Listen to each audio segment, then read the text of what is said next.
Good evening, everyone. Wow, we're in for a very exciting evening this evening. We thank all of you for joining us. It seems that we were live. I hope you enjoyed that music. I thought about singing, then I figured I better not do that because you might have disconnected me. But we're in for a pleasant evening. We're going to have some very interesting information to give you.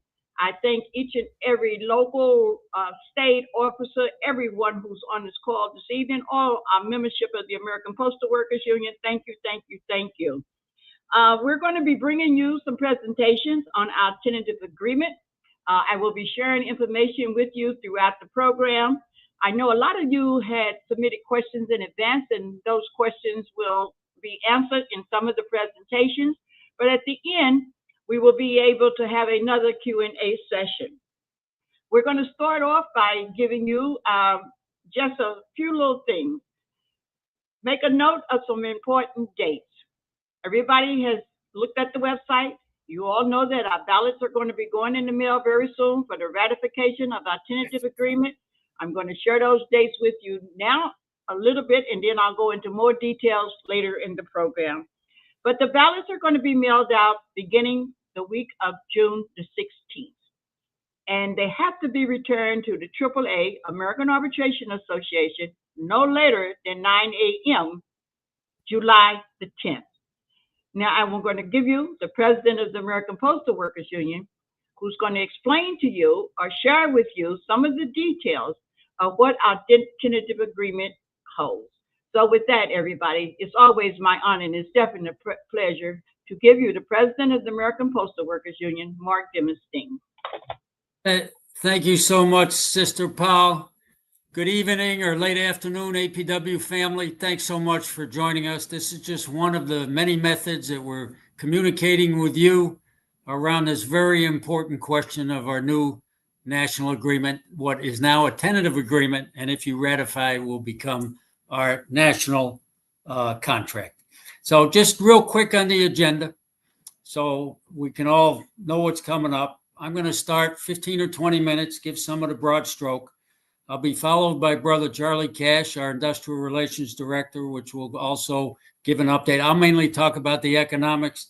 He'll talk about the work rules. Following him, our Clerk Craft Director, Lamont Brooks, will talk about some of the craft issues from the craft table that he led. Brother ldowu Balogun, our Maintenance Craft Director, will talk about the maintenance issues. Mike Foster, Motor Vehicle Craft Director, will talk about the motor vehicle issues, and Aaron Brown, Support Services Director, will talk about those issues. We'll come back to Sister Powell to reiterate some of the process and the timing and the incentives around the vote. And Wanda Harris, Miami President and Chair of the Rank and File Bargain Advisory Committee, will share her comments as well. And as Sister Powell said, we're going to try to weave in some of the questions you asked ahead of time into our presentations. So the first part will probably take about 45 minutes. So again, we're really pleased you all got on. Let me start with the mile high view. Actually, let me start by first thanking the National Negotiating Committee, which consists of myself as president, Vice President Debbie Zaretti, Industrial Relations Director Charlie Cash, your four craft directors that I already mentioned, Lamont Brooks, Brother Lamont Brooks, Brother Mike Foster, Brother ldowu Balogun, and Brother Aaron Brown, and Sister Liz Powell, with her deep experience and knowledge, has been added to the committee since I've been in DC, and this is the fourth round that I've had the privilege of leading. She's also served on the committee. On behalf of that committee, and we work very hard, but we can't do this alone. I just want to thank in advance, and I'm doing it on behalf of all of us, all the national business agents who are involved, the assistant directors who are involved, the staff who were involved. We couldn't do this without them. This process, it goes on for over a year, a lot of behind the scenes work. But most important, I want to appreciate each and every one of you, because without you as members, as the foundation of this union, management wouldn't be sitting at the table with the union and us. They wouldn't have to. They have to because you are union and you're union strong all day long. And you contributed throughout the time about the issues that were important to you. You sent resolutions to the national conventions. You contacted us, and we pay a lot of attention and should to your desires and your needs and your dreams that you would like to see in our contract. So a salute to everybody who was involved. And in essence, each and every one of you, and the contract campaign makes a difference. Union proud, say it loud. You were involved. That message was heard. And in that sense, every one of you was sitting at that bargaining table on our shoulders, and we're standing on your shoulders. So a salute and appreciation to everybody. Mile high view. National negotiations have never been easy. They never have been in the past. They weren't now, and they never will be. It's a struggle. We have our goals. Management has their goals, and it's a battle. And we do the best we can, building the power and leverage that we can, and that's what it comes down to. We had some unique challenges in this round of bargaining. The November election had a deep impact on management's approach and attitudes. They had a lot of eyes on them that weren't there. We know we were also negotiating in a time that the federal workforce is being hollowed out by this government. The unions are under extreme attack. There was an executive order that denied almost 1 million of our sisters and brothers in the federal workforce from even the right to have a union and bargain. Biggest, at least in modern times, stroke of a pen, union busting action. We know also we were negotiating in a time that the privatization threat is becoming ever more real from the billionaire class who want to pick the pockets of the people of this country and destroy the public post office and our jobs in union with it. These were very unique circumstances, and it led us as a leadership to understand, and I'm sure many of you, if not all of you, that we needed to get a contract solidified and done. But at the same time, we weren't going to rush so much that we put up the white flag of surrender, because that's not what you expected from us, and that's not what you got. There are 3 ways to get a new contract. One is a voluntary agreement, and that's what we're bringing forward to you, a tentative agreement that the 2 sides have voluntarily agreed to. The second way, which is not on the table right now, but we should always remember, is the question of workers withholding their labor and striking. That's what happened in 1970. That laid the basis for so much of what we had today. But we don't play with that issue, and you don't want us to play with that issue. And if we're going to be honest with one another, that path was not in the cards at this moment. In the future, maybe it will be. In the past, we know it was. And so the third path is interest arbitration. Interest arbitration means both sides come before an arbitration panel, but really comes down to one person. There's one quotes neutral. And they determine the wages, benefits, and conditions of employment single-handedly. So we lose control and everything becomes much more risky. So the voluntary path, if we can get a principled, solid agreement, is the best path for us because we have control, and you, as the members, as you should be, are the ultimate deciders. We entered these negotiations with 3 basic goals. One is to protect the great gains of the past. We have a wonderful contract built over generations of struggle. 2 is to enhance and improve. And 3 is to do it all without givebacks and concessions. We think even in these times, we're bringing you forward a tentative agreement that accomplishes those basic goals. It's not everything we wanted. No contract's going to be perfect. We're not negotiating with ourselves. We don't look ourselves in the mirror and say, Mark, we need this. And Mark looks back in the mirror and say, we got it. That's not the way, obviously, it works. Management can say no. We can say no. And we said plenty of no. They had their share of no's also. But we think it's a solid agreement for the time. And although we have this information on the website, we have news service bulletins going out, a lot of communication. I'm going to walk through it quickly with a short PowerPoint, and I'm going to weave in some of the questions that you asked, or I'm going to certainly try to weave that in. I want to also just share and remind you all, this comes to you with unanimous support of the National Negotiating Committee. All our crafts, hashing out our differences, healthy differences get a better product, and moving forward together. It also has the full support of the National Executive Board as a whole, and it has the unanimous support of the Rank and File Bargaining Advisory Committee, which is a product of our Constitution, which each executive board member appoints one person from the field. Some of them were local presidents, some were state presidents, some of them were union activists, without titles right now, to make a determination as to whether this TA would go out, our tentative agreement would go out to a membership vote. They unanimously are recommending this TA for not only a vote, but a yes vote. So if we could put up the PowerPoint quickly, I'll start walking through it, and let me know when I hit the 20-minute mark so we can move on and not take up too much time. If I'm already at a few minutes here. Okay, so the tentative agreement, next slide, please. The duration of the contract, 3 years, back to September 21st, 2024 to September 20th, 2027, when it would expire. Next slide, please. General wage increases each year. November 16, 2024 is passed. That 1.3% will be retroactive. This coming November in 2025, 1.4%.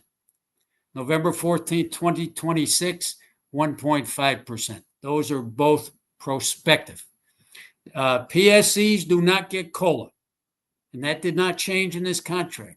So on the dates above, they will receive an extra 1% of 2.3, 2.4, and 2.5.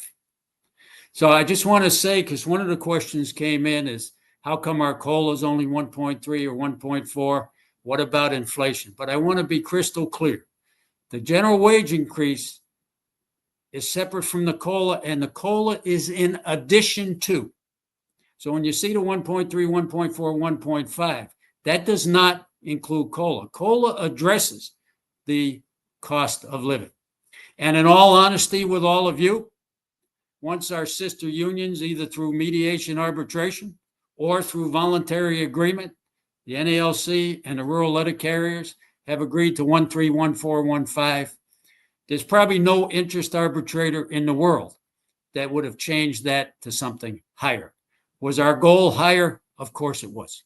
We always deserve better. We're the workers that make the world go round. We're glad expectations are high. That's our self-worth. But this is the best, clearly the best. And we did not leave anything on the field, APWU family. We struggled to the very end. We extracted everything we could, and that's the product we're bringing to you. Next slide, please. COLA increases. 6 COLAs during the life of the agreement. 1 is passed. That will be retroactive. The one in July, at the end of July, gets paid. I don't know. Charlie will help me when he speaks. Sometime at the end of August or early September. So that's ahead of us. And then January 2026, July 2026, January 2027, July 2027. Just to reiterate the importance of COLA, the last contract, 2021 to 2024, for a full-time regular career employee, $6,300 more now every year, just based on the COLA of those 3 years. We don't know what the COLA is going to be going forward. Our economists are projecting somewhat over $3,000 of COLA, not general wage increase, just COLA, during the life of the 3-year tentative agreement. The January COLA is set in stone. That's already $395 or 19 cents an hour. The next COLA, we're only 4 months into the 6 months, so we don't know what it will be at the end. It could go down theoretically. We don't think it will. We're already at close to $600. That means these 2 COLAs in the first year of this tentative agreement would probably exceed $1,000 in addition to the general wage increase. We are the only postal union that has full COLA. This is very important. The other postal unions have gone to prorated COLA. So what happens is when we talk about the $6,300 we got in the last contract, at the low end of the pay scale, the people got less than $4,000, but they're facing the same rising prices as everybody else. And we know as unionists that when we go to the grocery store and we go to the gas station and we pay our rents and our mortgages, it's not based on our seniority at the post office. It's based on how much inflation is affecting our purchasing power.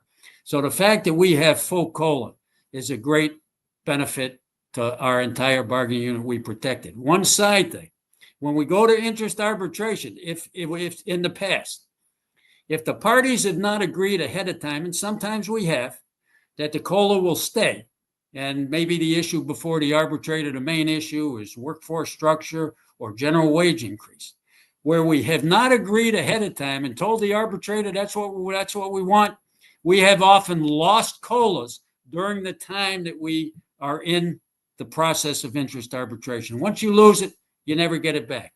With the TA, if it's ratified, this is secure. Next slide, please. Job security, absolutely critical in all times, extra urgent in these times. We have maintained the no layoff provisions of Article 6, which means those career employees with 6 years of service or more are protected from layoff. How many workers do you know? How many family members do you have, or neighbors or friends, that have that kind of job protection from a union contract? Right? And then, very important, we have the MOU that included those who are not yet protected, renewed. This was an issue that tied this. This was the last issue we insisted on as a team. And it took the last 4 or 5 weeks. If you were wondering what's taken us, because I was telling people, honestly, we're getting close. This was the issue. Now, you had to be a career employee on September 20th, 2024, when the contract expired. Anybody who became career since will not be covered. But I want you to know this one provision, it's covered for the life of the contract, covers almost or maybe more than 70,000 of our bargaining unit.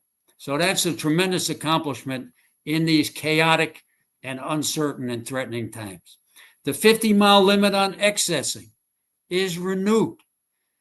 Before that was negotiated in 2010, people could be excessed anywhere in the country, 300, 400, 500 miles. Think about what that does to family life, to marriages, to kids in school, to trying to sell homes, trying to relocate, or some people being forced to actually quit their job at the post office.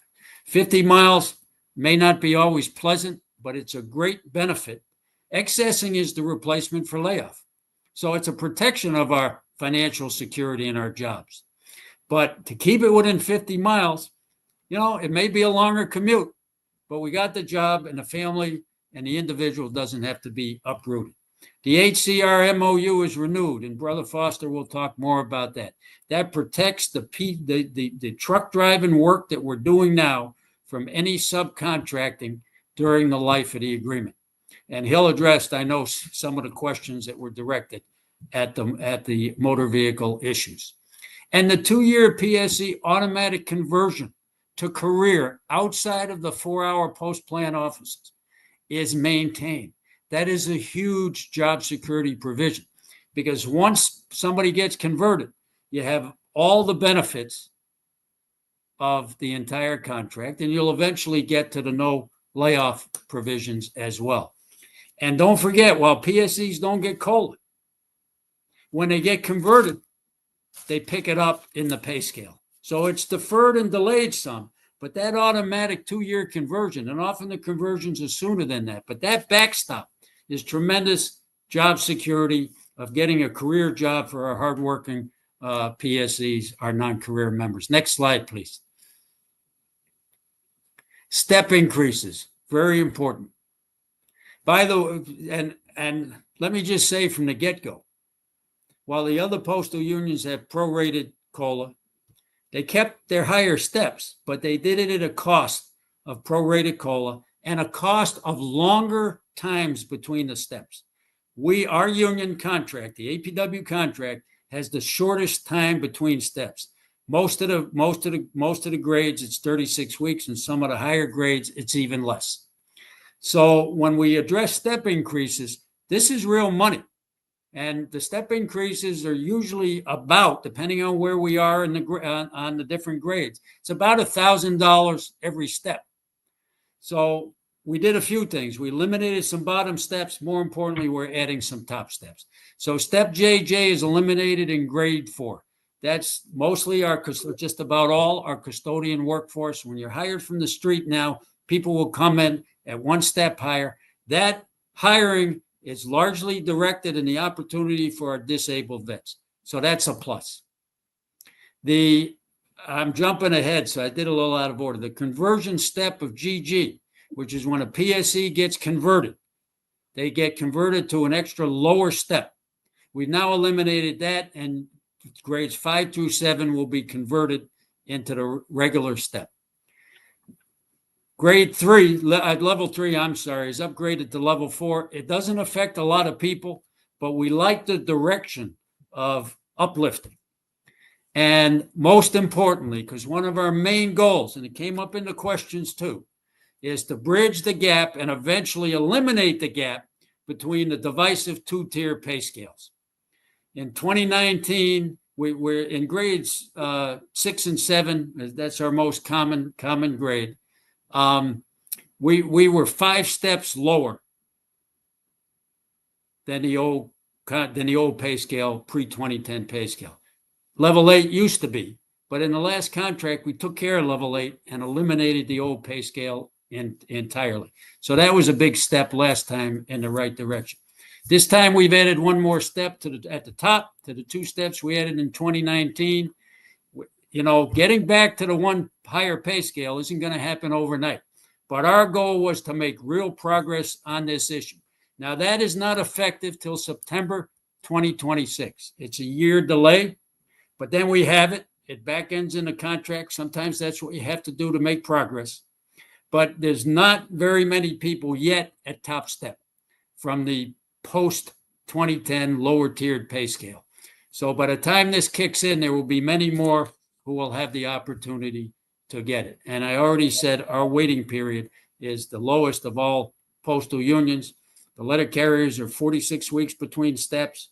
The mail handlers are 48 weeks between steps. And I believe the rural carriers are 52 weeks between steps. So when you speed up another $1,000 a year that you then keep and build on, when you speed it up by another 8, 10, 12 weeks, that's real money in our pockets. Next slide, please. PSE changes. I already talked about the pay scale. There's a couple of other changes. An extra 50 cents after 26 weeks. And because the 4-hour post-plan PSEs do not have the automatic conversion, we wanted to make a special effort to try to do other things. Now, our PSEs in the 4-hour offices do have some conversion opportunities within the cluster, the post-plan cluster, and within a radius on a voluntary basis when jobs come open on the career side, whether they're PTF or whether they're full-time. But last time with this group, we added another week's vacation leave after 2 years. And this time after 4 years, another $1 an hour. 4 years in the post-plan 4-hour office. That's on top of the 50 cents after the 26 weeks. And they're not going to have to wait. If they're already at 208 weeks, they'll be moved into that top step. And we're finally including PSEs in the administrative leave provision for acts of God. The language is going to be a little different. It's not going to be 100% always, but it was so unfair to tell one group of employees, you're going to get paid when there's a massive hurricane or a flood or a fire based on the provisions of the Elm language and the acts of God. But because you're non-career, you're going to go without pay. So we're very pleased about that as well. Next slide, please. Night shift differential. Our night shift was frozen 30 years ago, and it's never changed since. And by the way, it was frozen by an arbitrator's decision. Used to be 10%. Think about that now. If you're making $35 an hour, $30 an hour, 10% is $3 an hour. Because it was frozen in 1994 by an arbitrator, depending on where you are in the pay scale, it could be $1.30, $1.40, $1.50, but the 10% is gone. This is the first time. It's not huge, but again, look at the direction of things. This is the first time since 1994 we have gotten at least some increase in night differential. Night shift work takes it out of us. It takes it out of families. It takes it out of our health. It takes it out of our longevity, literally. So we got a 4% increase effective September 2025. There was a question, is that 4% of the night differential or 4% of our general basic wage? That's 4% of the night differential. So it's not huge. It may be 6 cents on that first year, 5, 6, 7 cents, depending on where people are on the pay scale. And then another, 3 cents, 2 or 3 cents the second time. So it might be 7, 8, 9, 10 cents, depending on where people are at the pay scale. But now we've opened the door to continuing to improve on that issue. So again, we're looking at the direction things. We break through, we get the door open, and then next time or the time after, we kick the door open. And sometimes that's the best we can do. Get that door open, get it unlocked. Next slide, please. Uniform allowance, the formula is unchanged at 2.5% each year to contract. We've been stuck with that for a long time. The other unions have agreed to it. When Brother Lamont Brooks gives his presentation, I'll ask him to just talk about this briefly.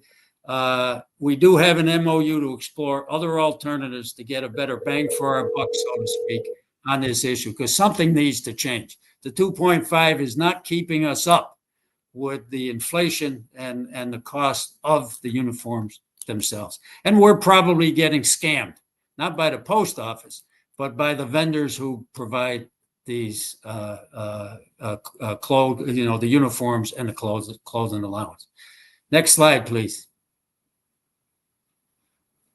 Health insurance, no changes. One of the questions was, why is it still so expensive? We're not going to be able to easily get away. What the feds are paying is this. We're now paying the same thing as the feds.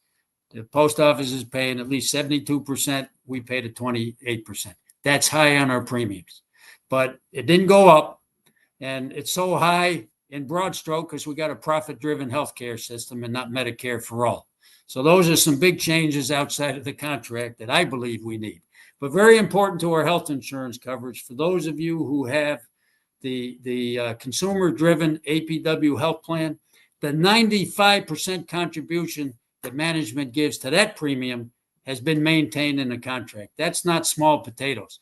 And that's why our premiums on the worker side for the consumer-driven plan are almost tiny. That plan may not work for everybody, but where it works for people, that's a great benefit. Next slide, please.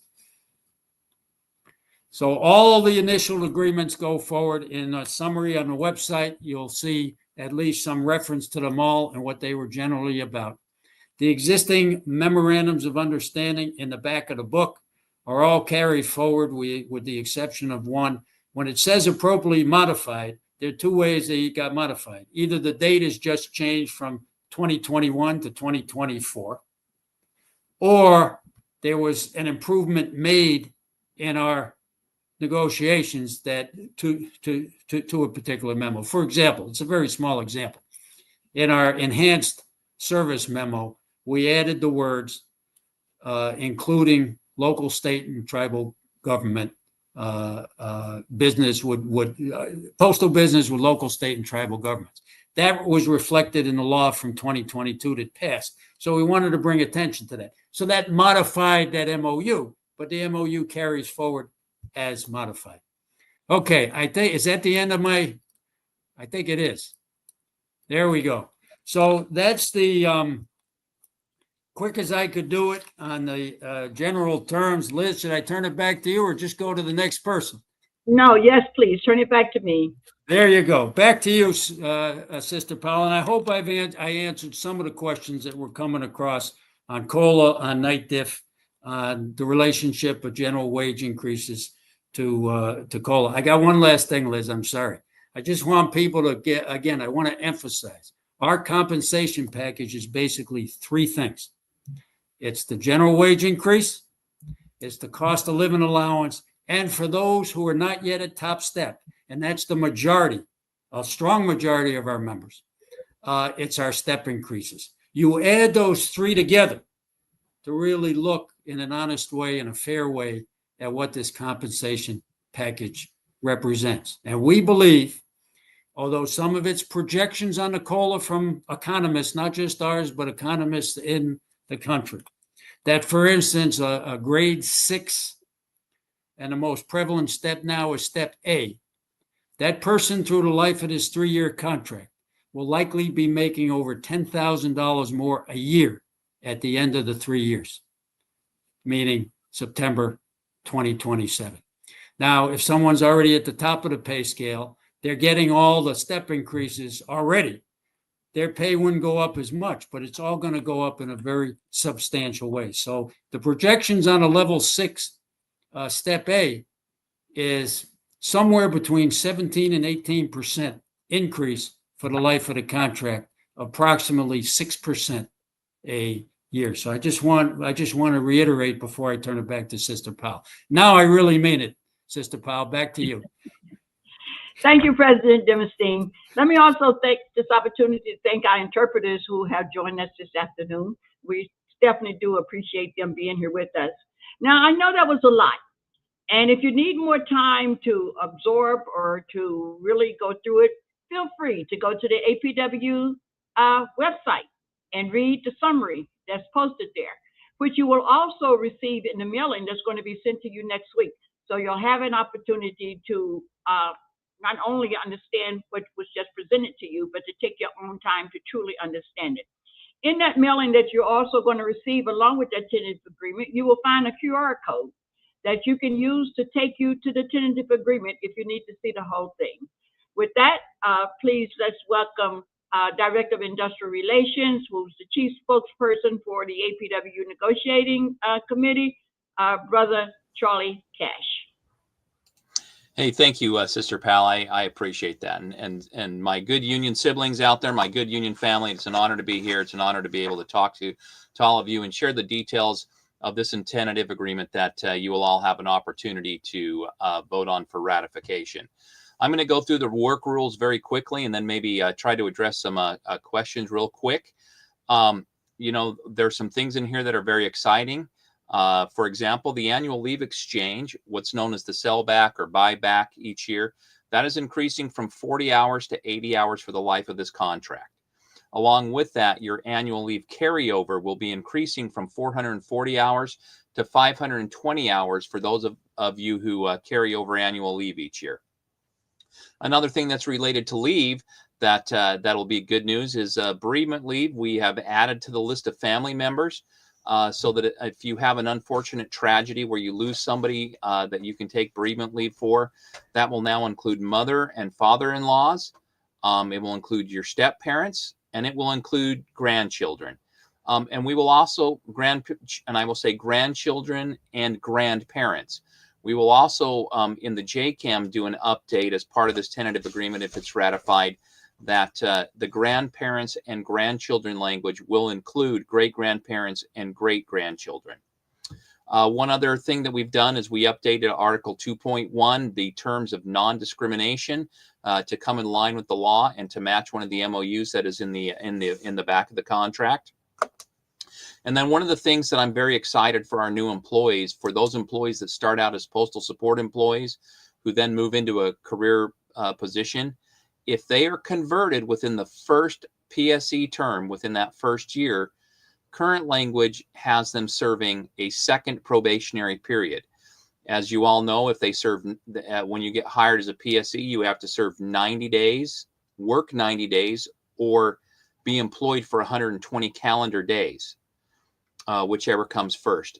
The new language, if the contract is ratified, will say that PSEs who were converted in their first year to career will only have to serve one period of probation, and that any time that you do as a PSE will count towards that probation. For example, if you are a PSE and you've worked 75 days and you get converted on day 76, you'll only have to serve possibly up to 15 days in probation.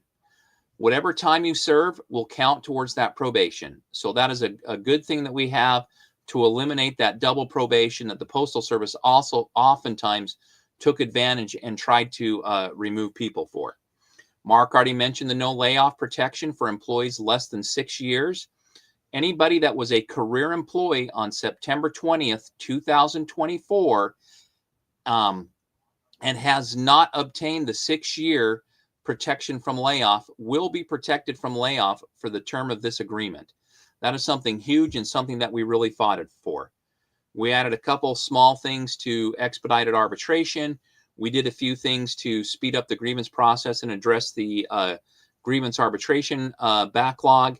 And we did a few things to address the national arbitration backlog. So those are a couple of the small things. And there's one other thing that we addressed. Career employees have always been entitled to administrative leave when there's a natural disaster, a fire, a bad snowstorm, act of God such as a hurricane, all of those things. But now we are adding the non-career employees to be able to pay for, to be paid if there is a natural disaster or an act of God that prevents them from working. That will be something new that is also in the contract. Again, these are modest work rule changes, but what's important is what we've protected. When we negotiate contracts, negotiating a contract isn't about always getting new things. It's about protecting the gains that we have had for over 50 years. That is something important and something that everybody needs to remember when we talk about these contracts. Because when we go to negotiations, everything is up for grabs. Everything can be addressed. And if we protect the things that we have, that is extremely important to all of us. You know, a couple questions that have been coming through the chat and some other things that came through is, hey, when are we going to get our first pay raise? When are our pay raises effective? When are we going to get our retroactive pay? Well, first, let me say that if this contract is ratified, 2 pay raises would already have been affected. The 1.3 general pay increase would be effective November 16th, 2024. The first COLA would be effective March 8th of 2025. And then our other COLA, the second COLA, would be effective, I believe, September 6th of 2025. So things are coming through. If this is ratified, the contract, those things will go into effect. Now, in order to get your retroactive and in order to see your pay show up on your paycheck, we have to do a few things. And when I say we, the Postal Service, and when I say we, what I mean is our sisters and brothers, our union siblings in the ITAS sector of our Postal Service. Information Technology and Accounting Services are represented by the APWU. They are union employees, and they are dedicated to making sure you get your retroactive pay and to make sure you get your pay. But first, they have to program what's called the stopgap. The stopgap is they have to program into the payroll systems that you will get the pay that you're already entitled to on the date of the contract ratification. In the last contract, that took 14 weeks, about 98 days. Once that stopgap is programmed, we then know what the retroactive pay period will be. We already know the start date, which will be November 16th of 2024, and it will go to the stopgap date. We don't know when that stopgap date will be yet, but under the last contract, it took a while to get that retroactive paid from the effective date to the stopgap date. On average, under the last 5 contracts where retroactive pay has been required, it took 160 days to pay the retroactive pay. So you're going to have to be patient for the retroactive pay, but it will be coming. And as we look at that, another question that came through is, well, what will the retroactive pay be? How much will it be? I can't tell you that. It is different for every single person. The retroactive pay is based on the number of hours you worked, the number of overtime hours you worked, what your level was, how many step increases you had, what night differential you had, if you bid to a different level. So I can't tell you what the retroactive pay would be, and I can't even give you an estimate. It is unique to every single person as far as that goes. I did just want to say, let me check my notes real quick, and again, this is stuff that comes through. This is stuff that we're excited about. Oh, I was also asked a question about the night differential. What will the night differential be based on? The night differential will be based on what the night differential is now, and then what it will be on September 25th, 2025. And when you get your ratification packet and you scan that QR code that Sister Powell talked about, where you can go and look at the tentative agreement, you will be able to see what those night differential charts will be. It will be there for the career employees, and it will be there for the PSEs, because PSEs also receive night differential. Retirees who have retired since this contract became effective, September 20th, 2024, to the stopgap period, or to whatever their retirement date was, that will they will be paid retroactively for any pay that they should have gotten from the time they were working to the date they were retired. Those checks will go to the last office of records, so they'll have to go and pick up those checks. And that also goes for anybody who voluntarily resigned, left the post office for whatever reasons, was fired, discharged, whatever. They too will get a retroactive check. For the retirees, the Postal Service will then have to transfer your new pay stuff to Office of Personnel Management, OPM, and then you will get your annuity updated. But that could take some time. But the retirees will get retroactive pay, and it will eventually adjust your annuity based on the things that are going to be happening with OPM and how fast they do their work. I just wanted to say one other thing about COLA, how important COLA is. Remember, if the cost of living goes down and we go into a deflationary period, no matter what happens, you will never get a pay cut. You might get a zero COLA, but you will never lose pay if cost of living goes down. Once we have the cost of living, we always keep it. So it's extremely important. Sisters and brothers, I believe this is a good contract. This is a worthy contract, worthy of your vote, yes, on ratification. I look forward to doing whatever we can to get this contract through, to get this contract enforced properly. And we will continue to move forward and work hard together and fight for you. And I look forward to hearing from the craft directors on their presentations and the great job that they did as well.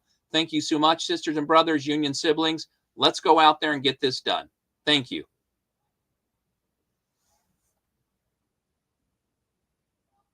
Sister Powell, you're muted.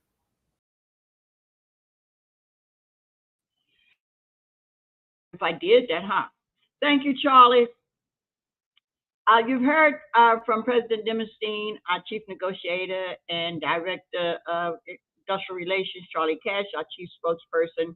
We're now going to go to our craft division, our division officers, and have them address you as well. Once again, if you need more time to absorb everything, go to www.apwu.org, read the summary there, or read it when you get it in your homes starting next week. Just so you'll know, and some of the comments that we get and I look at them, I want all of my sisters and brothers, my family, to take a look and really absorb what is happening in the world today, and then make a serious decision as to whether this is a good contract or not. With that, I'll give you our Clerk Division Director, Lamont Brooks.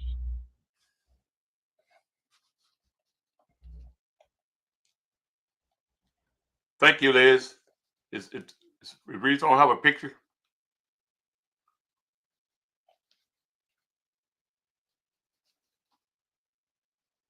Good question. You are there, right, Lamont? Yes. Okay. Go ahead, I guess, and talk while we try to get the technology corrected. All right. Thank you, everyone. I actually wanted to go last because I know I can get long-winded. But anyway, welcome, everyone. But here's what's important. As you all know, we've been working on this contract for a couple of years now. We have solicited support from all the NBAs. They've been representing your region all over the country. We went through all the resolutions. We did through the grievance procedure. We did everything. Here's what's important. While we'll get into the specific craft things, my concern is how to better the clerk division as a whole. That's my responsibility. Now, I'm going to go a little in detail before I get to 37, so I want you to see the view from my perspective. We brought forward 35 proposals, but I knew what the things was most important to the craft we did. And just to give you a little detail, what was so important to us, the protection, the no layoff, the part where as of September the 20th, 2024, if your career, you cannot be laid off for the life of this contract. Just to put this in perspective, that's anywhere from 70 to 75,000 employees that we represent. I'll say it again, 70 to 75,000. That's half our membership. Now will feel secure that they're going to have a job long as we're in APWU. Why is that important? We see what's happened with the government workers, where the Trump administration just went in with the layoffs. That was critical for the clerk craft. Absolutely critical. Is how do we, because the grievance procedure, just to put things in perspective, we have people asking, well, we wanted more pay raises and more upgrades and levels. Since 2010, just at the national level, we have secured over $230 million, $230 million in grievance payouts just in enforcement of the contract. With many employees getting up to about, we've had employees get up to $160,000 in a settlement alone. So as a union perspective, I weighed all those things. Now we wanted higher pay rates, no doubt.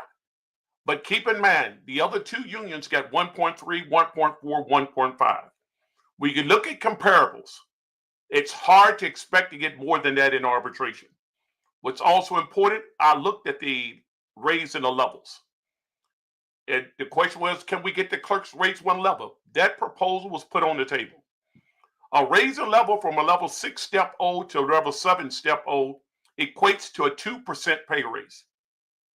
Well, when you weigh the options, 1.3, 1.4, and 1.5, in 2006, Bill Burris got the raise in pay levels.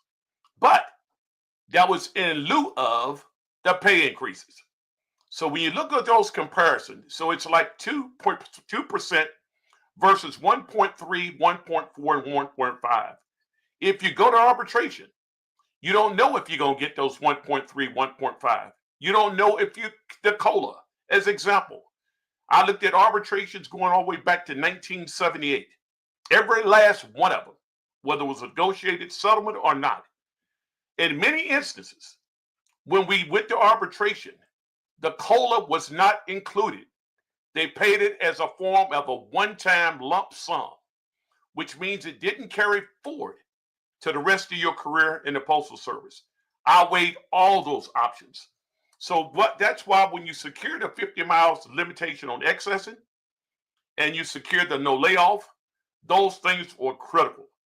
We have grievances already in place for the raises in the level of pay for clerks on the window, for lead clerks, for mailing requirements clerks, for bulk mail clerks. We already have those things in place, ready to be ready to be arbitrated. So those doors are still open. So now I'm gonna look at what we did in the clerk craft. Was important. We wanted to reduce the amount of hours postmasters was working in level 18 offices. But what a lot don't understand is congressionally, postmasters are allowed to work in these post offices. It's not as easy as you would want it to be to eliminate postmasters working in these level 18s. Now I'm gonna put this in perspective. There's 8,610 level 18 offices, to be exact. At 15 hours a week, that equates to 129,150 hours. If you lose 30 hours, use it at the rate of $30 an hour, that equates to $3,875,000,000 per year. I'm sorry, I got that wrong. It's 3,874,000 per week. And when you multiply it by 52 weeks, it comes to $201 million per year. So obviously, the Postal Service is going to want a lot in return for $600 million per contract. Where we weren't willing to give up, no, we weren't going to throw out the bathwater for that. So we will continue to fight to get those hours reduced. We already got the 1260 reporting grievances out there. We got the lead clerk and tax grievances. So there's other ways in which we're going to try to reduce those hours where the postmaster's performing bargaining to work. Also, what's important is the PTFs. We looked at the PTFs, we looked at the PSEs, and we looked at the career. We're aware that PTFs would like to get more hours and more hours in their home office. But I'm just going to let you know where we've gone since 2018. In the 2021 contract, PTFs was only guaranteed, people, 2 hours of pay, period. That's it. 2 hours of pay, period. That's all you was guaranteed. In the last contract, we got it up to 24 hours of pay period. Now, what we've done this contract is now we've given it to you, the PTFs, an opportunity where they can select specific offices where they would like to work to get their hours up as much as 40 and even over 40. So as example, you have a neighboring post office near you. And now you would like to work in that specific office, but you don't want to be hostage that management send you anywhere within 50 miles. You now have a right to go to your postmaster and specifically determine the hours, the locations you want to work. We all know in many offices they're understaffed. We also know to the rate of rural carriers are doing clerk work to the tune of 10,000 hours a week. So we know the hours are there. It's just a matter now of going out there and enforcing the contract. So that's what we've done for PTFs. We've also, you will have a one-time opportunity in offices where there's 100 clerks or less to go and one time, like we do the last contract, we will list all the vacancies in offices where there's 100 clerks or more. And the PTFs will get a one-time opportunity to go to those offices and convert to full-time. So that's what we've done for the PTFs. For the PSEs, we've heard the PSEs saying, well, guess what? We can't convert 24 months automatic. What everybody needs to understand that when we have a tentative agreement, and even when you get a ratified agreement, there's always ongoing negotiations. As an example, the last contract, the PSEs and level 4s, and we talk about the level 4s, they had no opportunity to be converted under the 24-month. Within 4 months of that contract being completed, the clerk craft negotiated a settlement that stated in an APO, if a PSE vacancy became available, that PSE in that level 4 remote office could go to that APO office where their level 6 PSE is and can convert to full-time in 24 months. So as an example, if that PSE in a level 4 had 2 years already and a PSE opportunity open up in an APO office, that person can opt to go to that office and they will be converted because they're already at the 24-month mark. So example, those are things we're already doing on top of giving you an opportunity to get conversions. We also had a situation where we were asked about expediters in logistics. That's something completely had nothing to do with this contract, but we're working on it as we speak. Now, the telework MOU. That was critical.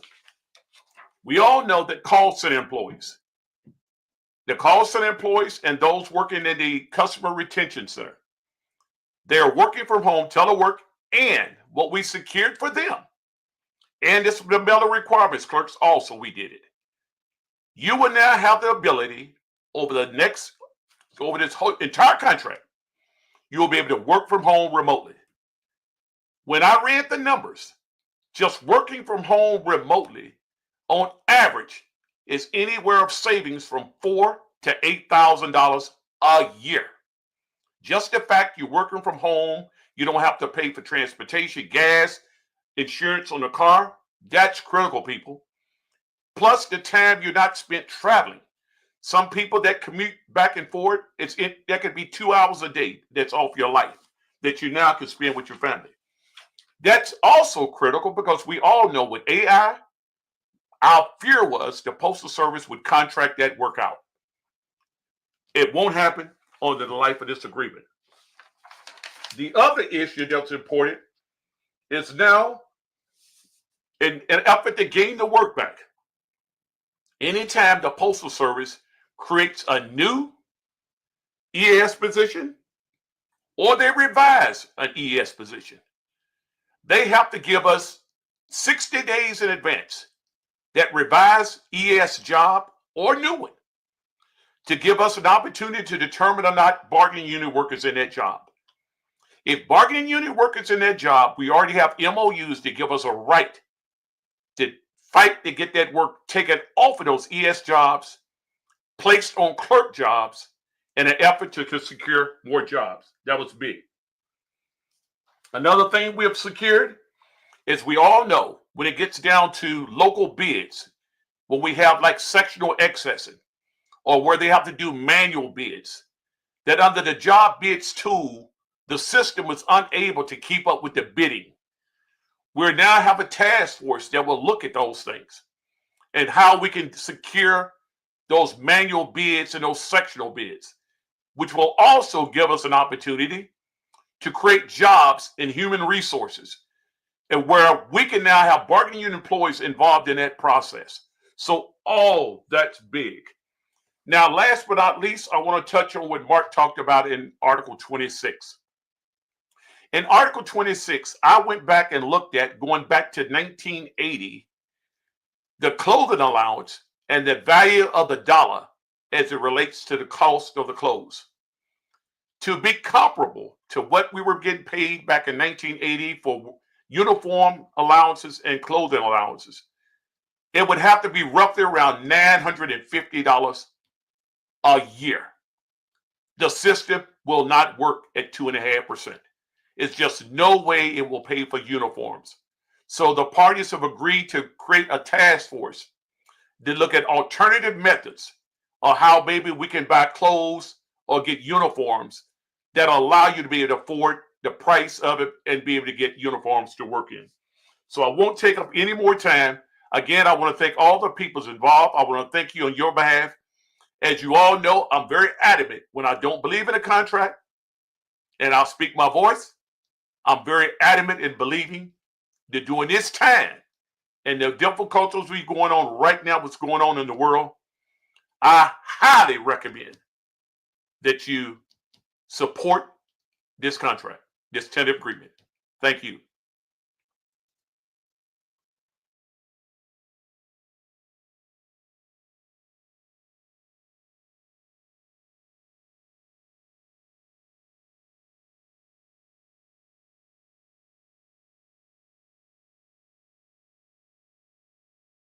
Room floor, talk to the members. If you have questions, do not be afraid to ask the questions. As I said earlier, we're going to be mailing out the ballots for the contract ratification vote starting June the 16th.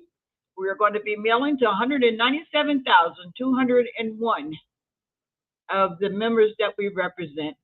Our full dues paying retirees will also receive a ballot, as well as this time around, we're sending ballots to 38,000 non-members with 1187. If you wish to have a vote for your future, we encourage you to sign that 1187, cast a vote, and send it back.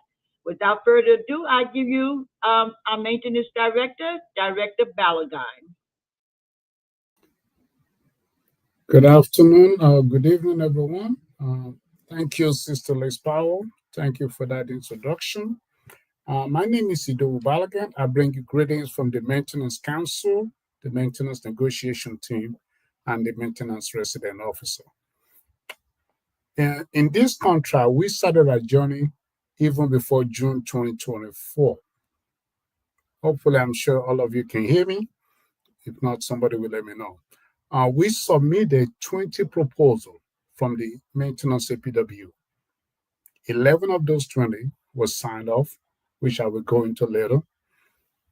6 USPS has no interest. Again, my understanding of that, they have no interest as of now because we're already still trying to change their mind. 1 was withdrawn by us, which was Article 32.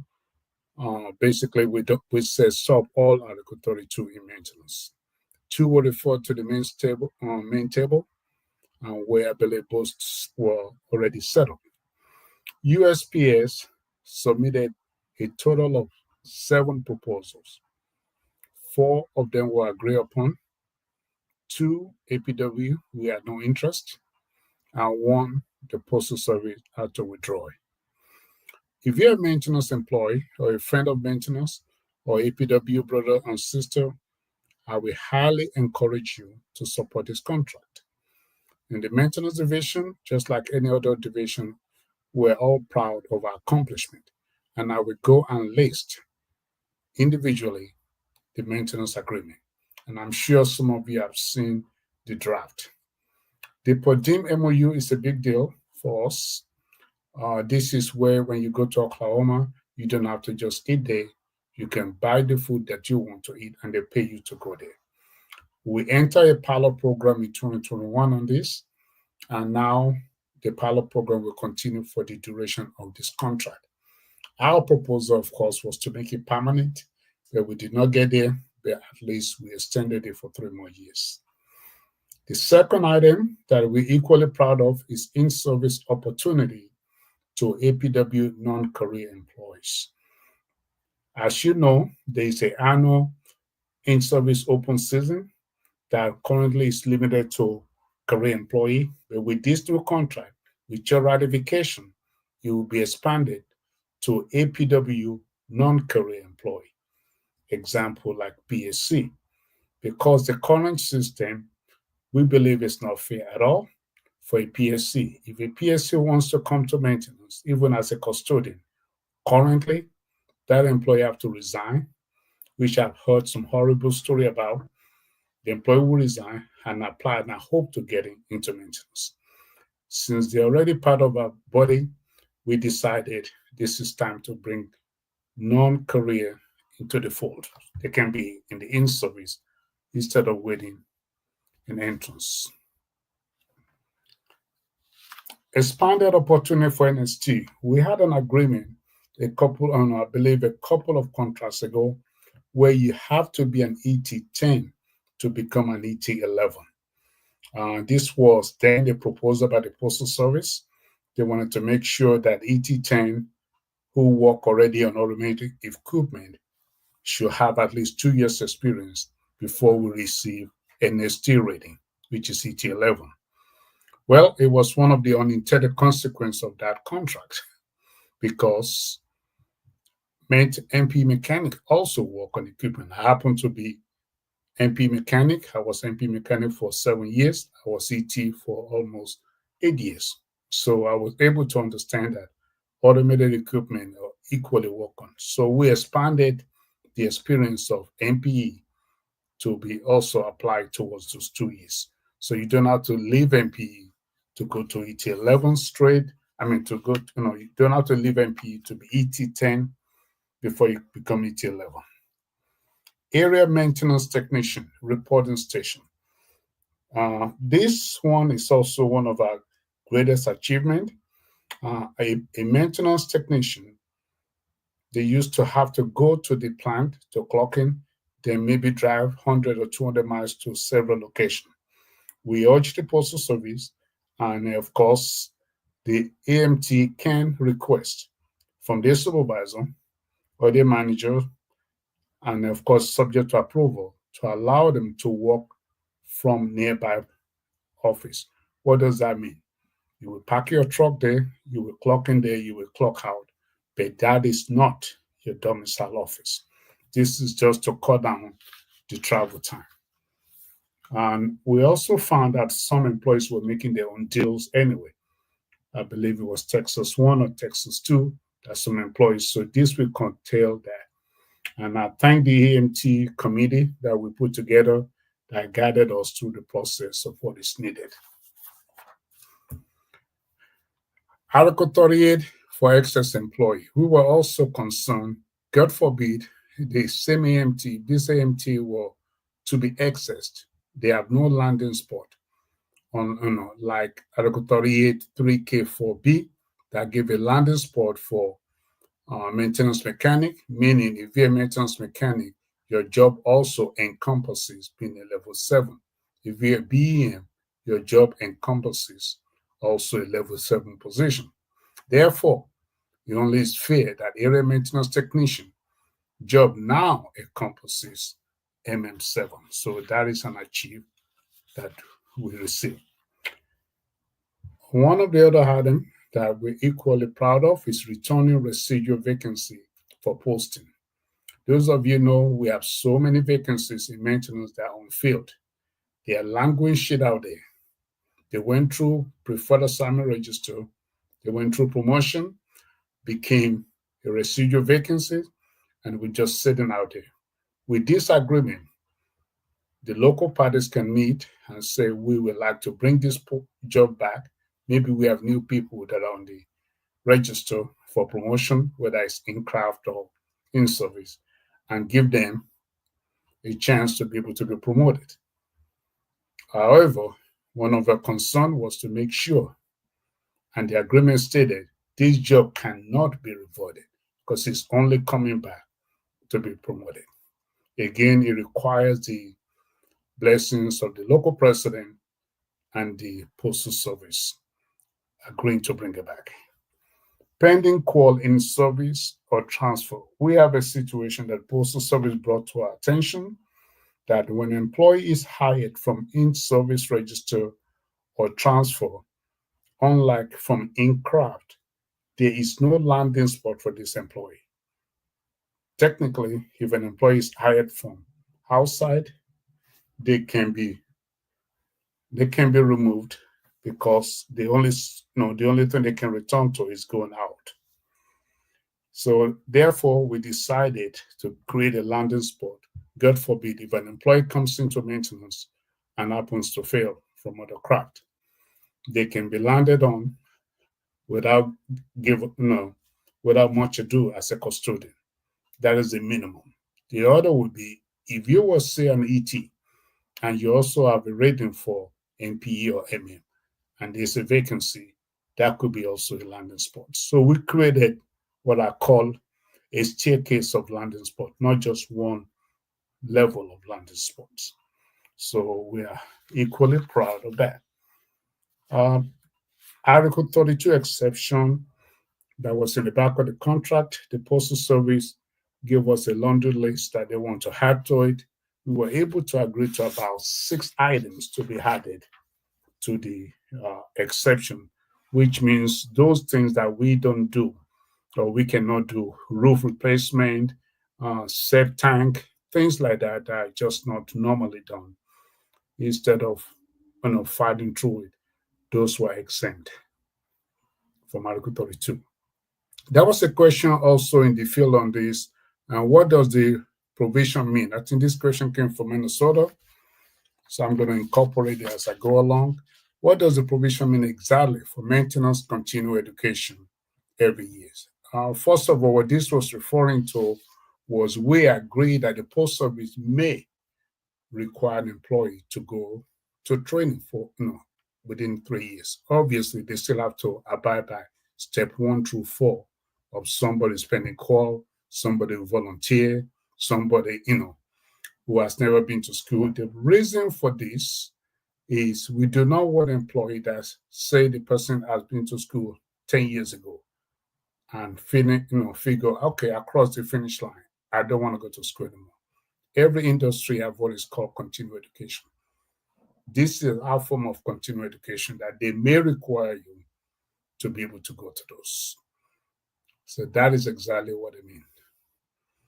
Okay, can a person take the same class as a refresher every 3 years? Sure, if that's the school they require you to go to. The next question is, what are the details in regard to training mentioned for maintenance personnel? What will it be? And is it mandatory who determine what classes? Like anything else, if it's not used through volunteer, the postal service will determine what has to be, what is needed. Maybe it's a new machine, maybe it's IES, maybe it's some technology, maybe, so we just want our employee to remain fully trained and continuously trained, just like we all do. You go to training, you go to state convention, you go to different things. Pecking order, and I'm wrapping up. I saw the picture of Ms. Powell. That is my cue right here. Pecking order fulfilling maintenance personnel has been modified, and there's some different places where postal service used to use the word consider. We urge them, and we changed several parts to select. Article 38 cleanup, we have several languages that we cleaned up to show the process of filling vacancy in maintenance. And the last two questions I will have to use at the end is, one is about why is the step letter careers making about the same as maintenance? I'm not going to be able to answer that. I can't prove that is true. I will just defer that to the accounting section. And there's one from West Virginia. What changes did we make on TL3 and TL5? Ms. Tiffany, I'm sorry, there was no change. We put in a resolution to get rid of TL5. As we speak, we're also still working on resolution to get rid of TL5. We were not successful in this contract negotiation on getting, but I can promise you we're already talking another way. I can't go into detail, but it's very promising what we're working on. With that, I will ask for a personal privilege for 2 seconds. The $15 million settlement that we did on PTR settlement, the second payment will be going out in July. And the 50 part-time conversion will be going out in July also. Again, this has nothing to do with the contract. But since I have all of you on the same forum, I figure I just mentioned it. Thank you for your time. Thank you for attending. And I ask you to support this contract fully, 100% without reservation.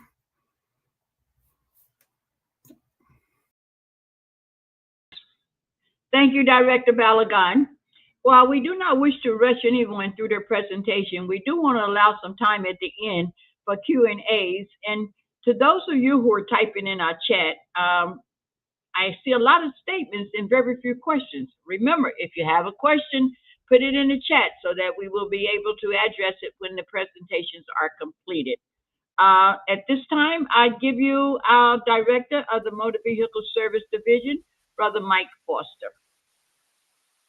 Thank you, Sister Paul, and good afternoon or good evening to everybody.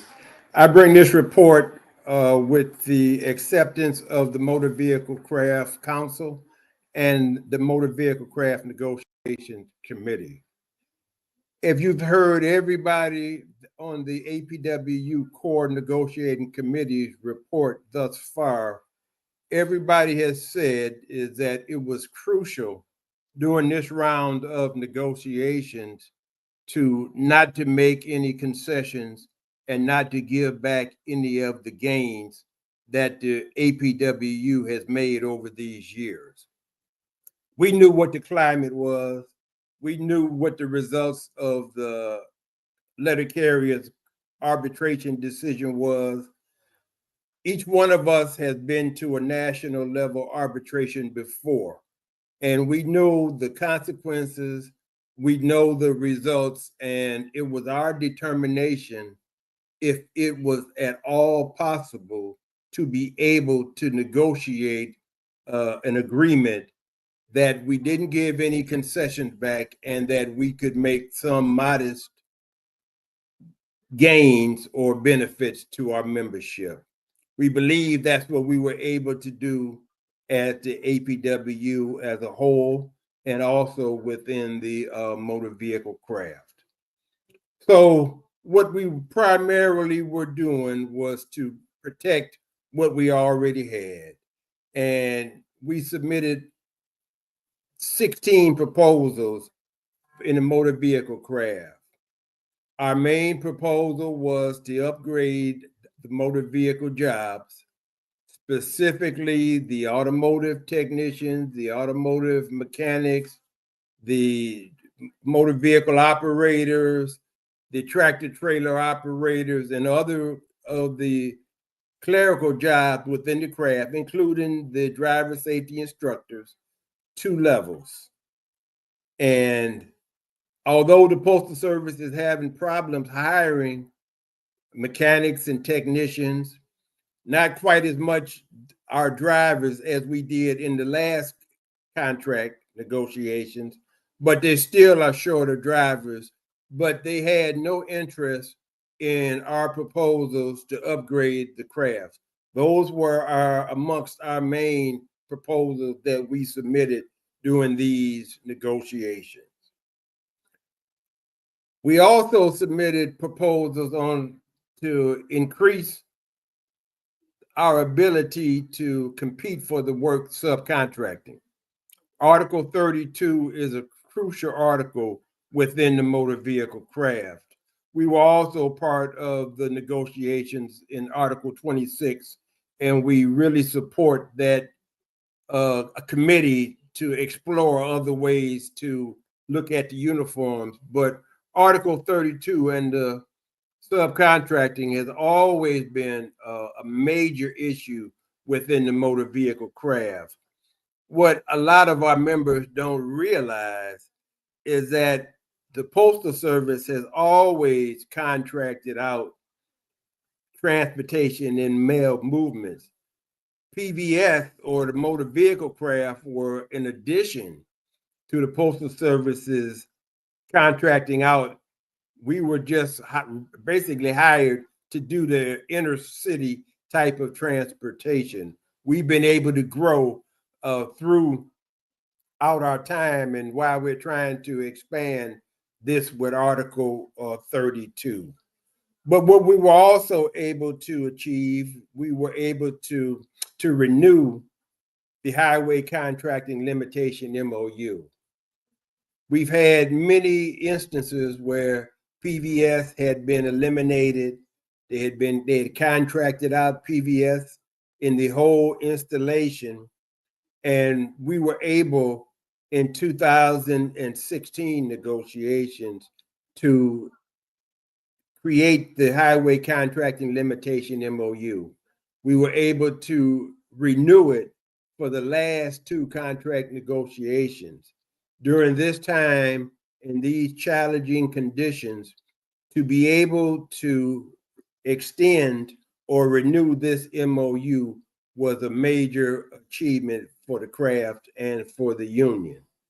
So during the life of this contract, if ratified, and the motor vehicle craft firmly is behind this agreement also, and we think it was the best agreement that we could get in these times and in this political climate, that there will be no contracting out of any existing motor vehicle craft PVS work during the life of this contract.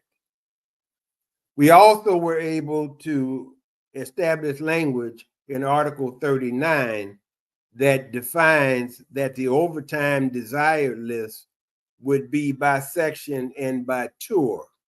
In so many installations, they go back and forth with having a TTO or a MVO driver to operating both equipment.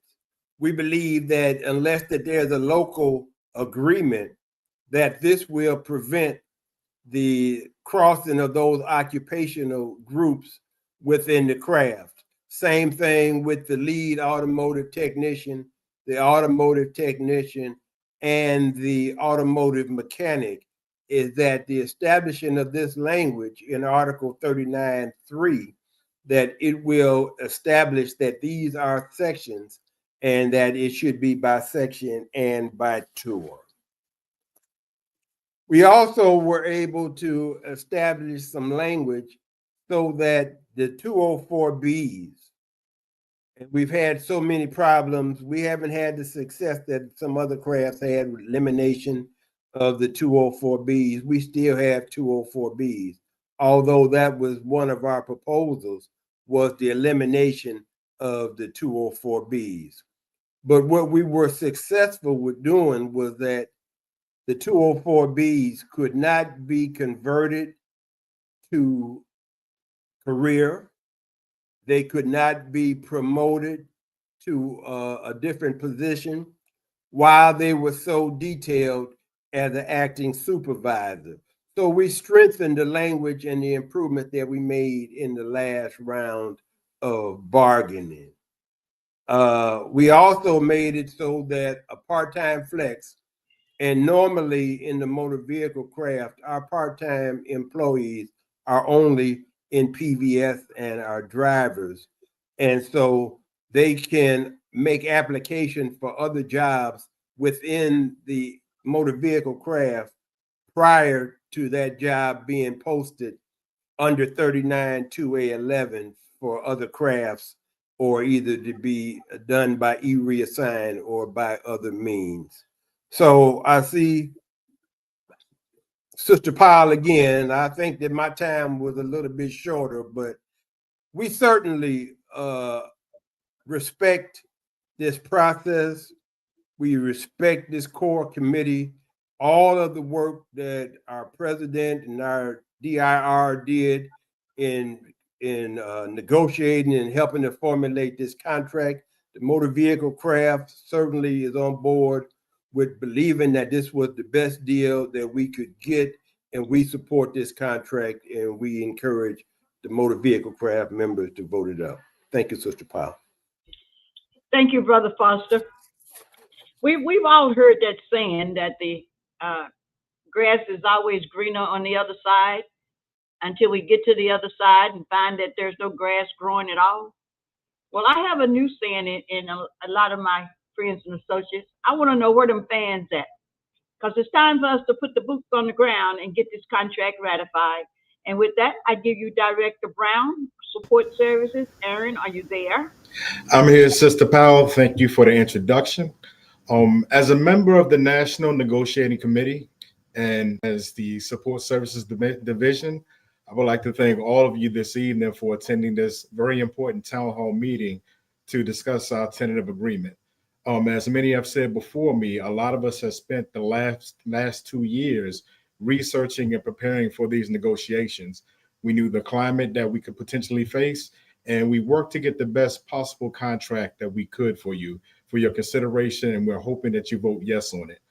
As also has been said earlier, negotiations are not just about gains, they're about not giving concessions and preserving what we already have achieved through the years and years of negotiations.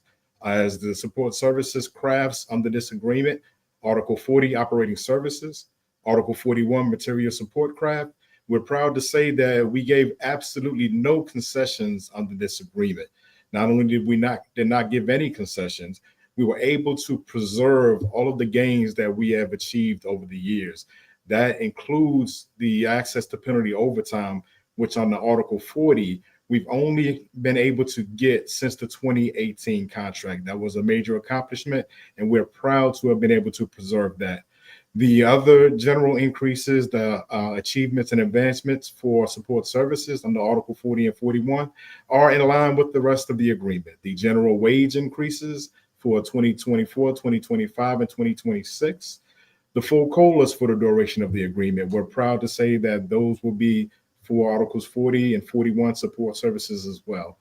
The grade 3 upgrade to grade 4 in 2026. There are not a lot of grade 3s across the country, but we do have a few in support services. That will be a very important accomplishment as we deal with these times, very, very trying economic times. So getting those workers, getting those members of the bargaining unit an increase from grade 3 to grade 4 is a very, very good accomplishment for them. The increased night differential also impacts Articles 40 and 41 of support services, along with all of the job security accomplishments, including the no layoff protection, the additional no layoff protection for employees with less than 6 years, they maintain the 50-mile limit on accessing. The MOUs for leave carryover and leave buyback apply to us as well as the added definitions for bereavement leave for family members. We all worked very hard on this contract. We knew the potentials that we could face, and we got as much as we possibly could. And we're here tonight to present this to you for your consideration and encouraging all of you to vote this contract up so we can move forward and get other accomplishments elsewhere. I think Brother Brooks said earlier that we're always continually negotiating. So this is not the end of anything. This is just the end of our current contract negotiations for this tentative agreement.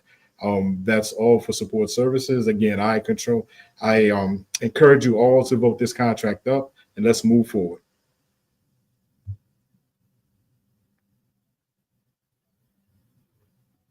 Thank you, Aaron.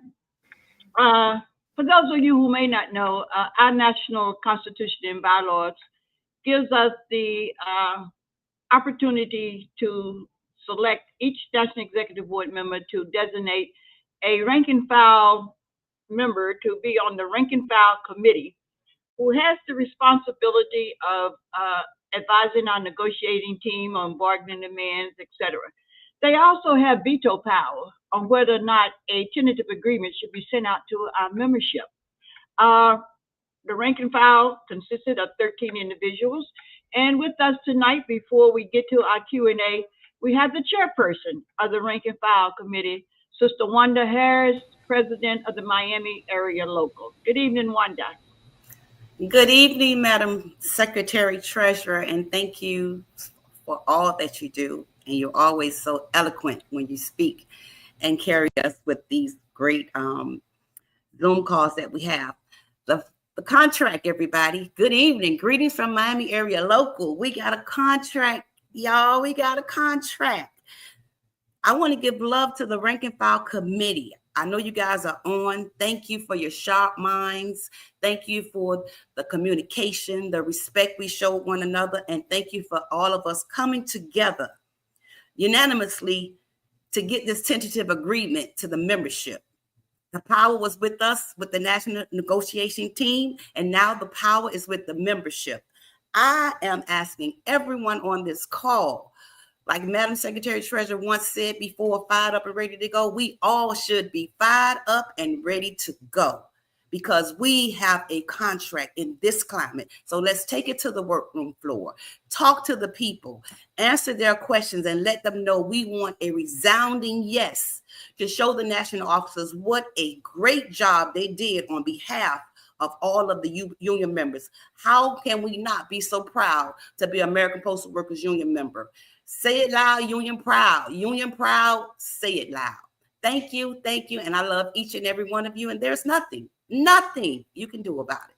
Thank you, Madam Secretary Treasurer. Thank you, Sister Harris. President Dimondstein, are we ready to go and take a couple of questions before we wrap this up this evening? There you are. Absolutely. I think that Stephen DiMatteo, my executive assistant, is going to share some questions and call on who's most appropriate to answer it. And we did work in a lot of questions. I know it took longer than I said, but part of it was we tried to answer many of the questions we had in advance in our presentations. Stephen, are you there? Yes. Can you hear me? Yes. All right, here we go. And as you said, we got lots of questions in advance of the show tonight, too. So we're going to take the first one. Comes from Maria in Washington, and she wants to know what advances are being made to convert all PSEs to career status, including those who have worked 24 or more months at a 4-hour manual office. Well, I'll take a quick shot at that, unless Charlie, if you want to. I don't know if you're right there or not. There he is.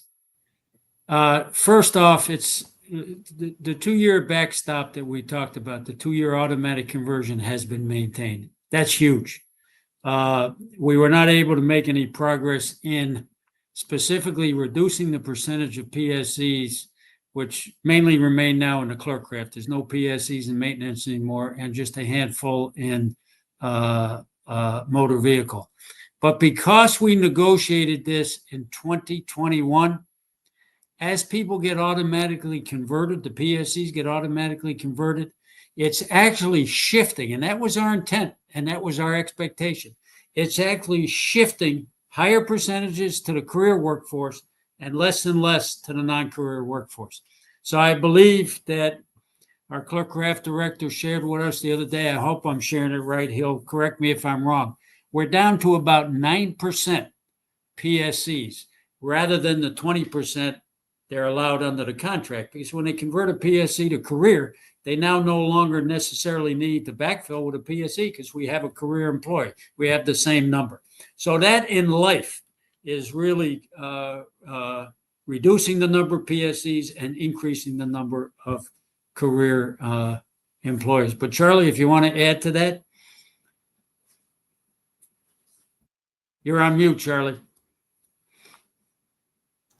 Thanks, Mark. I appreciate that. No, I think you hit all the things there. And look, we want all the PSEs converted. No matter what office you are in, no matter what level office you are in. Look, we have fought long and hard to make sure that we have the work in many places. The level 4 RMPO offices where they don't get the automatic conversion, that was the result of an agreement that we made with the Postal Service to get back bargaining unit work that actually had always belonged to the postmasters. That was our first step. We are continually trying to work hard to get that automatic conversion for the level 4 RMPOs, and we will continue to work on that. I know that's a goal of Director Brooks. That's your goal. That's my goal. One step at a time. We do whatever we can to improve the lives of all of our PSEs. And rest assured, we'll continue to fight for that. We'll continue to work for it. Unfortunately, we weren't able to achieve it at this point. And I don't think that going to interest arbitration, we're going to get that either. But again, your explanation was right. Conversion opportunities are there. You mentioned it earlier that people can convert from a level 4 RMPO by moving to the APO, by moving around. There are opportunities there. And we want everybody to have that opportunity at some point to convert to career. Stephen, another one. Sure. This one comes from Santo in New Jersey. And Santo wants to know how the new contract could possibly shield us from the threats of privatization of the Postal Service. Is there any relation between the contract and the larger political movement? Well, that's a very interesting question. Look, there's real serious threats outside of the four corners of the contract on postal privatization, either in whole or in part. And that part is directed at the parcel business. That the private sector, the FedExes, the UPSs want to grab for themselves at the expense of the people of the country and the expense of us as workers. There's nothing in the contract that, I mean, this question of privatization is going to be fought out in the public domain, united with the people of the country to defend what belongs to them as we enter our 250th anniversary of the Postal Service, 1 year older than the country itself, this July 26. There's no provision in the contract that says they can't privatize, but there are provisions that help, such as Article 32 limits to subcontracting. Now with the no layoff protections over the next few years, even for those who are less than 6 years in the career side who are here back to September 20th, 2024. Those kind of provisions does make it harder for them to privatize large sections because they cannot lay us off. So there are some provisions that'll help, but the big issue that's looming, and this is why we always tell people that a lot of our battles are outside of the contract. They're in the legislative arena, they're in the political arena, and they're really in the streets united with the people of the country to defend what belongs to them. Great. Thanks very much, President Dimondstein. This next question came in from the chat from Joseph. And Joseph wanted to know, if we vote down this tentative agreement, what will the priorities of the union be in interest arbitration? Or will the union have an opportunity to go back to management and negotiate a different deal? If a contract's voted down, we can go back to bargain. But this is, we believe this is as far as we pushed management as far as we could, and this is all they're going to offer. So then if you go to interest arbitration, 3 of the 4 postal unions have prorated COLA. So that's certainly a risk. The general wage increase will not be changed by an arbitrator in all of our views. The 50-mile limit on accessing would be challenged by management. Here's the thing in interest arbitration. It's not, quotes, normal arbitration that we all hear about. Was the contract, was Article 8 on the overtime provisions violated? And if so, what's the proper remedy? That's what's called a rights arbitration. And interest arbitration is each party saying to an arbitrator, it is our interest to make change. And management can do that as well. They can come into an arbitration and say, look, things are too up for grabs right now. With a lot of automation changes. We don't know what's going to happen to the mail. We don't know if we're going to have another recession. We got a new PMG, and it's no longer in our interest to have a 50-mile limit on accessing because we don't have a place to put people. We need 300 miles. We need 500 miles. We need 150 miles. So those are the kind of things they're going to come in with. We'll come in with all of our things. And then an arbitrator will decide whose interest they're going to meet, and they usually try to meet some of both. So it's a very risky process, particularly in these times. What you have in hand is guaranteed if the contract's voted up. If it's voted down, nothing you have in hand is guaranteed. Great, thanks very much. And we've gotten a lot of this question from the chat and from folks writing in before the show tonight. These are folks that have retired since September, wanting to know if they will have the pay increases applied to the hours they worked before their retirement dates, and when they might expect changes to their annuities to come into effect. Okay, if you could bring Charlie Cash back in, I think he touched on that already, but if you could delve into one more time, Charlie, thank you. Sure, thanks, Mark. Yes, anybody that has retired from the period of when the contract is effective, basically September 20th of 2024, September 21st, 2024, up until the date they retired, if there is a pay increase, they will get a retroactive check. The check will be sent to their last office of record. The Postal Service will then have to transmit that updated pay information to OPM, who will then update their annuities so they could receive a little bit higher annuity. But again, the transmittal to OPM, the Office of Personnel Management, can take some time, and it is not a quick process. But retirees who retired during this contract period, they will get something. It may not be a lot, but they will get something for the hours or leave that they were paid for while they were working. Thanks, Charlie. Great. Had lots of craft-specific questions that have come in, and I think the directors have answered a lot of them.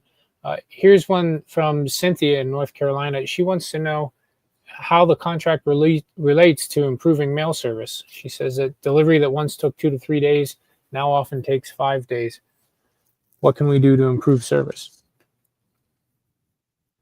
Well, that's another battle that's going to be fought out with the people of the country. We have the general mission of the post office under the law: prompt, reliable, and efficient services. We know they haven't been as prompt as they should be or as reliable as it should be. So that's something we unite with the people of the country around. A lot of it deals with our fights around staffing. There's a lot of tools in the contract that locals and state organizations can use to improve staffing. They're as simple as making sure that supervisors don't do bargaining unit work, defending, in particular, let's say, clerk jobs from encroachment by other crafts. The question of keeping postmasters' hours, even though we would like to change the 15 hours, making sure they never exceed it. And so there's a lot of fights we can wage within the confines of the contract. But at the end of the day, we stand with the people of the country for better service. And some of those fights also take place with Congress. Some of it takes place with rallies and press conferences. But there's no particular provision that we negotiate in this contract that says the service standards need to change to A or B, and so on. And by the way, we also engage with the Office of Inspector General around service. We engage with top management around service. It's a huge issue. I'm glad the question is raised. And we, like I said, there are tools within the contract. But again, when it comes to service, we're going to have to get the people to speak up, to squawk and demand better. And we're on their side and they're on our side. Great. We had a question from Gregory in California. Again, lots of comments around this in the chat as well. But Gregory says pay increases of 1.3, 1.4, and 1.5 don't match inflation. Why didn't we push for something closer to 20% or 10%? Well, I think I addressed it. And it's number one, I think there's some confusion that the 1.3 is the same as COLA, and it's not. Okay, it's the general wage increase and then COLA. So as I said earlier, last contract, 3 years, $6,300 in COLA for a full-time regular employee. Projected in this contract by the economists is well over $3,000. We don't know for sure. It's a projection. So that's what deals with the inflation side, and the 1.3, 1.4, 1.5 deals with the wage increase side, the general wage increases. But almost everybody who spoke talked about, we're not going to get out of the 1.3, 1.4, 1.5. It is what it is. It's better than it's been in the last few years. But the key is to defend, and we did, to defend full COLA. No other postal union has it. And that's our real edge against the rising cost of living. And if these tariffs go in and cause, which likely will cause an increase in more inflation and more prices of the consumer goods, then inflation may even go higher than the economists are projecting. So again, we have to look at the entire compensation package: general wage increase, COLA, step increases. Another piece of the total compensation pie was touched on by Michael in Ohio. And Michael wanted to know what we can do to get more affordable health insurance. Could you just go over the health insurance provisions again in the TA? Well, they didn't change. We're the same as the feds. 72% the company pays, 28% on the premiums the individual employee pays. It's high. I think that I mentioned earlier that we protected and maintained the 95% contribution in a consumer-driven APWU health plan where that works for people. That is a great benefit. But again, this becomes a societal problem, folks, and we got to fight it out in the society. Our union is on record from convention resolutions of wanting Medicare for all, meaning that there's a public insurance side of health insurance. So we're not getting ripped off by the insurance companies. That will lower the price of insurance. In Canada, workers pay 3% of salary and that's it. But it's not a national health care system. It's a national health insurance system, but it takes out all the greed and all the graft. And it's very similar to what people get when they're eligible for Medicare. It's much more efficient than the private sector health insurance industry. Medicare is a public controlled insurance policy. And if that could spread to everybody, health insurance costs would definitely come down. Almost 30% of health insurance costs go to the profits and the administration of the health insurance companies, not toward the betterment of our health and not towards treatment toward better health or addressing any health problems we may have along the way. So it's a very deep question that's going to need some deep answers. We did the best we could in the contract to protect the 95%. It could be very hard to get away from the 28%, since that's what all the federal workers are under right now. We got lots of questions on an issue that we often hear about. And I believe you addressed it earlier, but could you help explain to folks again the difference in PTFs and the holiday pay structure? Well, I didn't address that this time, but there seems to be, and I guess it's because there's a lot of new employees and maybe management doesn't explain things like they used to. When I came in as a PTF, PTFs do get holiday pay. Absolutely do get holiday pay. It's in the contract under Article 11. It's delivered differently. And the reason it's delivered differently is a PTF hours are not set.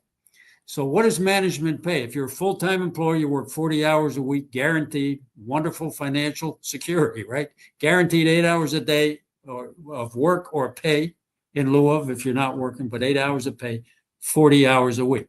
So when you get to a holiday, you know that you get paid 8 hours. If you're a PTF, your schedule fluctuates. You could have 12 hours one week, 36 hours the next week, 18 hours the next week, 22 hours the next week. So what do you pay when you get to a holiday? So for decades, absolute decades now, the way that the PTFs get holiday pay is management takes, well, all of us do. We take the 88 hours of 11 holidays, figure out what that is in pay, and put it into the hourly pay. So a PTF, if you look at our pay charts, folks, a PTF level 6, same step, PTF versus a level 6, same step, full-time, the PTF is getting much more money per hour, maybe $1.20, maybe $1.10. I don't have it in front of me. And then what happens is people get it every hour they work, and that equates to the exact same amount of money if it was figured out and prorated for the holiday. So there is holiday pay. It's delivered differently. And when a PTF makes a full-time regular, let's say in a level 20 office, their hourly pay actually gets reduced, and then they get the money back in the actual 8 hours of the holiday. So it's there. It's always been there. It's been protected. And it does touch, Stephen, thanks for raising that question, because we want to be very clear. We're dealing tonight mostly with the details of any changes. All the other provisions of the contract go forward. Your seniority, your bidding, your right to see a shop steward to resolve problems, your holiday pay, your non-discrimination articles, to the health and safety articles, all those stay. We only address the things we tried to do. We talked about protecting the gains of the past as well. But just to be clear with everybody, everything carries forward. Just cause protection against unjust discipline and fire. It all goes forward into the contract, and so does the holiday pay, including holiday pay for PTFs. And if someone has the pay chart, you may be able to share more handy than I do, like an example of how a PTF gets. So a level 6 step A as a PTF only has more money because the holiday pay is in there. They don't have more money because level 6A pays the same for everybody. So I hope that helped. Stephen, you got some questions for the craft folks, or did most of them get answered in the presentations? I think most of them got answered in the presentations. We did get a lot of questions from PSEs asking if they will now be able to buy back their non-career time towards their pension annuity. Very, very, very important question. So last round of bargaining, I think it was the last round, it may have been the one before, we proposed in the contract that people could buy back their time, that the PSEs could buy back their time. Management's position was that they would have no objection to it, but it would take a change in the law. We had all of our attorneys look into it. Management proved to be right on that issue. That becomes an issue that we have to bring to Congress. It's one of our legislative priorities. We're already trying to move it. This is going to be a very tough Congress to move any pro-worker legislation through. I think that's obvious for all of us to see, but we're trying. Sister Judy Beard, our legislative director, works hard on this every day. Right now, our legislative priority is to try to stop this assault on our pensions. You know, we talk about the gains of the contract, and there are real gains, and then Congress can hurt us with the stroke of a pen. So our immediate goal is to try to stop the attacks on FERS, but our longer run goal, that's really the question of the buyback time is one of our top legislative priorities. We're going to need all of you involved with that, and even amongst the career employees, that's solidarity with the non-career employees. So we are moving forward on that. I don't have the number of the bill in my mind on this call, on this live stream, but it's on our website. It's on the legislative page. It's a very important task ahead for the APWU and for all the postal unions. And really, it also affects all of the federal workers. And that's part of why it had to be a change in the law. Okay. President Dimondstein, we've still got lots of questions. I think perhaps more than we've got time for. So can you remind folks of just some of the important details, when they can expect to see the red line version of the TA online, when they should expect ballots, etc.? Sure, I'll turn that back over to Sister Powell and Brother Cash to take each a piece of that, if that's okay. That's fine. Charlie, go ahead with the tentative agreement online. So the tentative agreement should be online at the same time the ballots go out. I believe the ballots are planning on going out around the 16th of June. I can't speak to that specifically, but we will have the tentative agreement up online for everybody to be able to go and look at. But let me remind everybody, that is a tentative agreement. This is what we have done unilaterally without having any meetings with the Postal Service, where we've put the language that we believe where it should go and where it should say. So it is subject to change. That will have, there will be a summary of changes in the front of the agreement where people can go and look at it. They'll have the night differential in it and other things so that people can go and look at that. That will be available with the QR code that comes with your ballot. You can scan the QR code, and it will also have the URL or the web address with your ballot. That should be up online again the same time that the ballots go out. Thank you, Charlie. And as during the course of this live stream, we kind of gave you bits and pieces, but our balloting process will be administered by American Arbitration Association, AAA, which a lot of you are familiar with. They are prepared to start mailing the ballots to the homes of our employees June the 16th. And please, when you receive it, you'll receive in that envelope, you will receive a ballot, a return envelope, a tentative agreement summary, a wage summary, a letter from President Dimondstein, and a statement from the rank and file committee. Don't hold on to it. Don't hesitate. Get it back in the mail so that it can be received in the offices of AAA no later than 9 a.m. July the 10th. So in my closing remarks, President D, I just want to encourage everybody. The ratification process is now in your hands. You, the members, will make a final decision on where we go from here. As Charlie and several other people stated earlier, look around you, check out the climate. You're going to receive a news service bulletin that will have more information, statements from President Dimondstein and from Director Industrial Relations Charlie Cash. Pay close attention to that. And I mean, we have to take a look at what's going on around us in this day and time. I encourage everybody. The future of our union is in your hands. The future of our unions are our young activists and members who are coming behind us. As Brother Lamont said earlier, the no layoff clause, that MOU that was negotiated by President Dimondstein, 70-some thousand plus employees for the life of this agreement. While a lot of you may not, take that for granted, it's not something to be taken lightly, especially with what's going on around us. I encourage you, once you get that ballot, fill it out. It's a simple yes, no vote. Use your conscience, and I hope your conscience serves you correctly, and get them back in the mail. With that, President Dimondstein, I'll turn it back to you for closing remarks. This time I'll really be brief.